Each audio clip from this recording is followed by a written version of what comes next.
tudo bem? Hoje vou falar um pouquinho sobre dimensionamento de caixa d'água em projeto arquitetônico.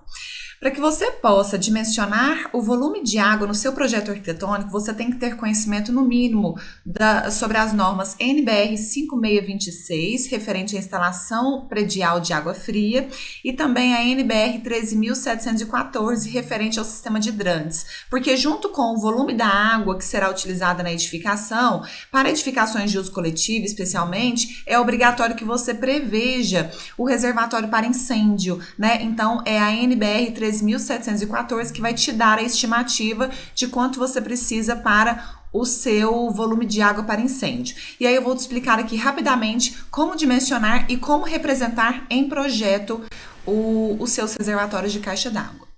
Aqui eu vou dar como exemplo uma edificação escolar, mas ela serve para qualquer tipologia de edificação a qual você vá projetar. Bom, as primeiras coisas que você precisa saber é o consumo diário, né, a quantidade de litros por pessoa ou por público ou por refeição, dependendo da tipologia da edificação que será gasto por dia, a taxa de ocupação desta edificação, ou seja, o número de pessoas que irá utilizá-la e quantos dias de abastecimento você deseja possibilitar a essa edificação caso haja algum racionamento de água, ok? Para estimar o consumo médio de litros por dia, você vai utilizar essa tabela que te dá para cada tipologia de edificação, a quantidade específica por pessoa, por refeição, por automóvel, no caso de garagens, né, por lugar, no caso de cinemas, de teatro, por quilos de roupa, no caso de lavanderias, por metro quadrado, no caso de mercados.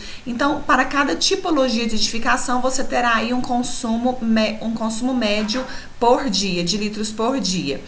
Quando não se sabe, quando você não consegue estimar quantas pessoas vão utilizar ou habitar a residência ou o edifício comercial, institucional, enfim, que você irá projetar, o que você faz? Você tenta estimar a utilização por ambiente. Então, você verifica o layout do seu projeto, ou seja, como que estará distribuído aí o layout dentro dos seus ambientes, e aí com isso você consegue estabelecer uma estimativa sobre a quantidade de pessoas que irá utilizar, e aí somando todas as pessoas e todos os ambientes, você chega a uma média aproximada sobre a quantidade de pessoas que irá utilizar a sua edificação, ok? Para o dimensionamento, então, no caso de uma edificação, vamos supor que seja uma edificação escolar, o consumo diário por dia seria 100 litros por pessoa, né, diariamente. No caso de uma escola, vamos sugerir que esteja aí ocupando a escola diariamente 400 pessoas, uma escola de ensino fundamental e ensino infantil. E eu desejo, então, prever um abastecimento de 2 dias para esta escola. Então, eu multiplico todos esses dados e aí eu chego a uma estimativa de 80 mil litros para esta edificação. No caso de uma edificação residencial, você não vai precisar dessa quantidade de água, né? Você não vai precisar de 80 mil litros. Geralmente, uma edificação residencial, ela gira em torno de, no máximo, 4 mil litros, né? De armazenamento, dependendo do seu porte e de um modo geral, né? Então, no caso de uma edificação residencial, você vai concentrar o volume desta água nos reservatórios superiores, os quais estarão planejados em cima das áreas molhadas, né, ou das áreas de circulação vertical. Então, geralmente, recomenda-se que distribua o volume total da água nos reservatórios superiores em cima das áreas molhadas, como banheiros, cozinhas, lavanderias, etc. No caso de uma edificação de grande porte, como a que eu estou exemplificando, né, é importante que você distribua os seus reservatórios tanto superior quanto inferior. E aí eu vou te orientar em relação a isso. No caso, eu tenho 2 possibilidades para distribuir esses 80 mil litros. Eu vou distribuir esses 80 mil litros tanto em reservatórios superiores, que ficará dentro da edificação, preferencialmente, né, acima dos ambientes das áreas molhadas, e também num reservatório inferior, que pode ficar no subsolo, na parte externa da edificação. Para o cálculo do reservatório inferior, considera-se 3/5, ou seja, 60% da capacidade total encontrada no cálculo realizado. Então, de 80 mil litros, que eu encontrei no caso desta previsão que eu fiz, 60% seria utilizado, seria reservado no reservatório inferior. Então, no caso de 80 mil litros, 48 mil litros estaria armazenado no reservatório inferior. Para o cálculo do reservatório superior, estima-se 40% da capacidade total, ou seja, para o cálculo que eu estimei aqui, que eu exemplifiquei, 32 mil litros estariam distribuídos nos reservatórios superiores. E isso não implica em um reservatório superior, não, você pode distribuir isso em vários reservatórios que estejam preferencialmente acima dos ambientes das áreas molhadas. O que são as áreas molhadas? Os banheiros, cozinhas, áreas de serviço, laboratórios, dependendo da tipologia da edificação, enfim, tudo que utiliza-se água é considerado áreas molhadas.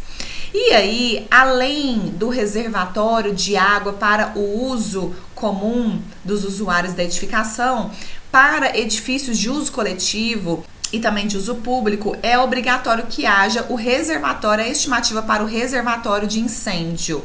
O cálculo para a estimativa desse reservatório é previsto na norma, na NBR 13.714, onde ela vai te dar a fórmula para calcular este reservatório. Nesta fórmula, considera-se a vazão em litros por minuto de 2 jatos de água do hidrante, né? E isso, a norma, ela já te dá de acordo com a tipologia do edifício que você vai trabalhar e o tempo que será necessário para cada sistema, para cada tipologia da edificação. No caso da edificação que eu estou exemplificando, que é uma edificação de uso educacional, o grupo dessa edificação é o grupo E do sistema do tipo 1, ok? Aqui eu estou considerando as escolas em geral. A norma me dá, portanto, que a vazão para esse tipo de edifício pode ser 80 ou 100 litros por minuto, ok? Aqui eu vou considerar sempre o maior, 100 litros por minuto. E o tempo para esse tipo de edificação, que é o tipo 1, o tempo tem que ser de 60 minutos. Isso tudo é dado pela norma, ok? Então, vamos supor que eu esteja projetando um edifício educacional, então o que é que eu tenho que considerar? A vazão, que será de 100 litros por minuto, vezes o tempo, que será 60 minutos, que é o que a norma estabelece para edifícios educacionais. Portanto, o volume do meu reservatório para incêndio será de 6 mil litros, ok? Pensando então no meu reservatório de água, de distribuição de água da edificação, mais o meu reservatório de incêndio, eu vou necessitar de 86 mil litros de água para esta escola que eu estou estimando, ok? E desses 86 mil litros, 60% será destinado ao reservatório inferior, né, que é aquele que pode ser armazenado no subsolo da edificação na área externa, e 40% no reservatório superior, que será distribuído em vários reservatórios, preferencialmente acima das áreas molhadas, ok? Uma dúvida que ocorre em muitas pessoas é se o reservatório para incêndio tem que ser armazenado separadamente do reservatório de uso geral.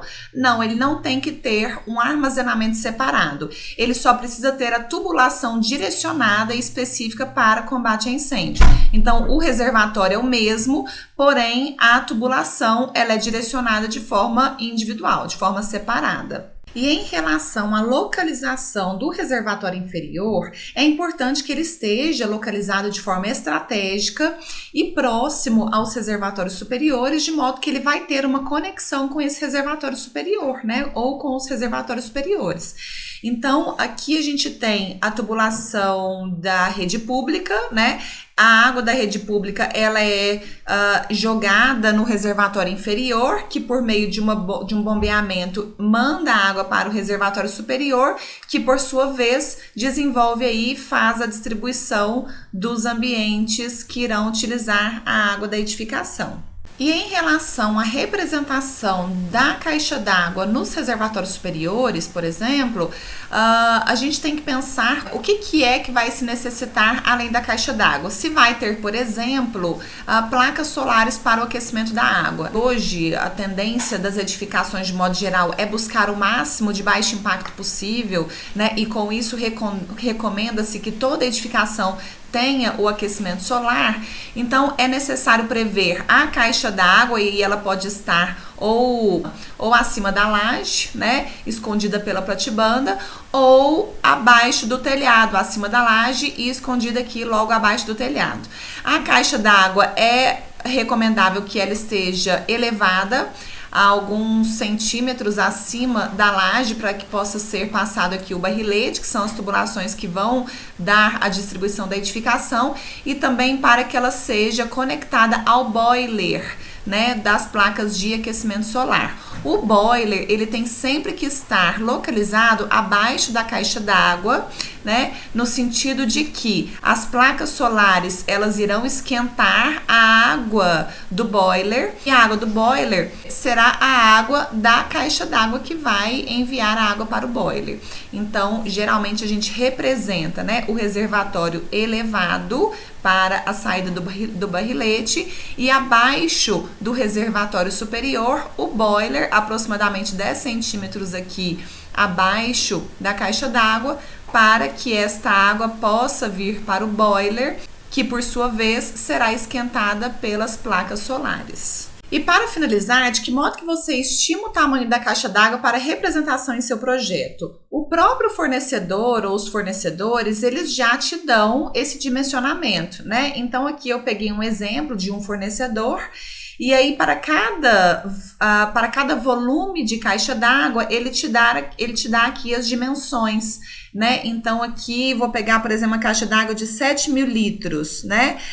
Uma caixa d'água de 7.000 litros, ela tem um diâmetro aqui na parte superior de 2,48 metros, um diâmetro na parte inferior de 2,09 metros e uma altura de 2,05 metros. E desta forma você consegue dimensionar e representar no seu projeto arquitetônico.